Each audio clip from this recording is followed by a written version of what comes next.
So ಇಲ್ಲಿ ಸರ್ಕಾರದ ಪರವಾಗಿ ಪ್ರತ್ಯಕ್ಷವಾಗಿ ಪರೋಕ್ಷವಾಗಿ ಯಾವುದೇ ಪ್ರಭಾವವನ್ನು ಮಾಡಿಲ್ಲ ಅನ್ನುವಂಥದ್ದು ಹೇಳ್ತಾ ಇಷ್ಟಾದರೂ ಕೂಡ ಕ್ಯಾಬಿನೆಟ್ ಕೊಟ್ಟಿರುವಂಥ ವಿಚಾರದಲ್ಲಿ ಇಷ್ಟಾದರೂ ಕೂಡ ವಿವೇಚನ ರಹಿತವಾಗಿ ಆದೇಶವನ್ನು ಕೊಟ್ಟಿದ್ದಾರೆ. ಇಲ್ಲಿ ಸಿಎಂ ಯಾವುದೇ ಅಧಿಕಾರ ದುರುಪಯೋಗ ಮಾಡಿಕೊಂಡಿಲ್ಲ ಅಂದಿದ್ದಾರೆ. ಜೊತೆಗೆ ಟಿಜೆ ಅಬ್ರಾಹಿಂ ಅವರು 26ನೇ ತಾರೀಕಿಗೆ ದೂರು ಕೊಟ್ಟರು. ಅವತ್ತು ಸಂಜೆನೆ ಶೋಕಾಸ್ ನೋಟಿಸ್ ಕೊಟ್ಟಿದ್ದಾರೆ. ಶೋಕಾಸ್ ನೀಡಿದಾಗ ಕ್ಯಾಬಿನೆಟ್ ಉತ್ತರವನ್ನ ಕೂಡ ಕೊಟ್ಟಿದೆ. ಕ್ಯಾಬಿನೆಟ್ ನೀಡಿರುವ ಉತ್ತರವನ್ನ ತಿರಸ್ಕಾರ ಮಾಡುವಂತೆ ಇಲ್ಲ. ಇಲ್ಲಿ ಮಾಡಿದರೆ ಸೂಕ್ತವಾದ ಉತ್ತರವನ್ನು ನೀಡಬೇಕಾಗಿದೆ. ಮಧ್ಯಪ್ರದೇಶದ ಕೋರ್ಟ್ ಆದೇಶದ ಉಲ್ಲೇಖವನ್ನ ಮಾಡಿ ವಾದವನ್ನು ಮಂಡಿಸ್ತಾ ಇದ್ದಾರೆ ಅಭಿಷೇಕ್ ಮನು ಸಿಂಘವಿ ಅವರು ಮುಖ್ಯಮಂತ್ರಿಗಳ ಪರವಾಗಿ. ಎಸ್ ನರಸಿಂಹಮೂರ್ತಿ, ಈಗ ಆ ಮಧ್ಯಪ್ರದೇಶದ ಒಂದು ಜಜ್ಮೆಂಟ್ ಅನ್ನ ವಿಚಾರವನ್ನ ಇಲ್ಲಿ ಇಟ್ಕೊಂಡು ಹೇಳ್ತಾ ಇರುವಂತದನ್ನ ನೋಡೋದಾದ್ರೆ ನರಸಿಂಹಮೂರ್ತಿ, ಓಕೆ, ಸಂಪರ್ಕ ಸಾಧ್ಯ ಆಗಿಲ್ಲ, ಮತ್ತೆ ಸಂಪರ್ಕಿಸುವಂತ ಪ್ರಯತ್ನವನ್ನ ಮಾಡ್ತೀವಿ. ಶೋಕಾಸ್ ನೀಡಿದಾಗ ಕ್ಯಾಬಿನೆಟ್ ಉತ್ತರವನ್ನ ಕೂಡ ಕೊಟ್ಟಿದೆ. ಆ ಉತ್ತರವನ್ನ ತಿರಸ್ಕಾರ ಮಾಡೋ ಹಾಗಿಲ್ಲ.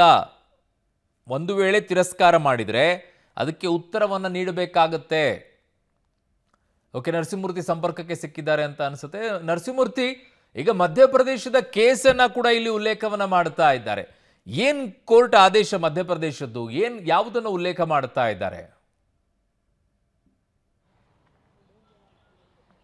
ಅರುಣ್, ಇದೀಗ ಅಂದರೆ 26ನೇ ತಾರೀಕು ಖಾಸಗಿ ದೂರುದಾರ, ಖಾಸಗಿ ವ್ಯಕ್ತಿ ಟಿಜೆ ಅಬ್ರಾಹಂ ಅವರು ರಾಜ್ಯಪಾಲರಿಗೆ ದೂರನ್ನು ಕೊಟ್ಟಿದ್ದಾರೆ.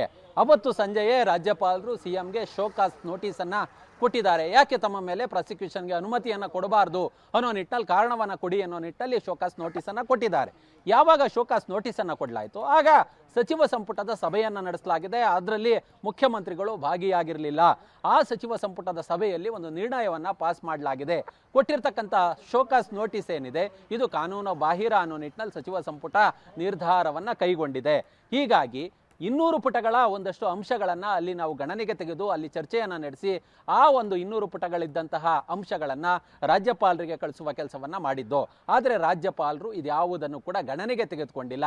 ಈ ಹಿಂದೆ ಮಧ್ಯಪ್ರದೇಶದ ಕೇಸ್ ಒಂದರಲ್ಲಿ ಇದೇ ರೀತಿಯಾದಂತಹ ಪ್ರಕರಣ ನಡೆದಿತ್ತು ಅನ್ನೋ ನಿಟ್ಟಿನಲ್ಲಿ ಈ ಹಿಂದೆ ಮಧ್ಯಪ್ರದೇಶ ಹೈಕೋರ್ಟ್ನಲ್ಲಿ ನಡೆದಿದ್ದಂತಹ ಹಳೆಯ ಕೇಸನ್ನು, ಆ ಕೇಸ್ನ ಡೀಟೈಲ್ ಏನಿತ್ತು, ಅದರ ತೀರ್ಪೇನಿತ್ತು, ಅದನ್ನು ನ್ಯಾಯಾಧೀಶರಿಗೆ ಒಪ್ಪಿಸುವ ಕೆಲಸವನ್ನು ಅಭಿಷೇಕ್ ಮನು ಸಿಂಘವಿ ಅವರು ಮಾಡಿದ್ದಾರೆ. ಇನ್ನೂ ಕೂಡ ಸುದೀರ್ಘವಾಗಿ ಅವರ ವಾದ ಮುಂದುವರೆದಿದೆ.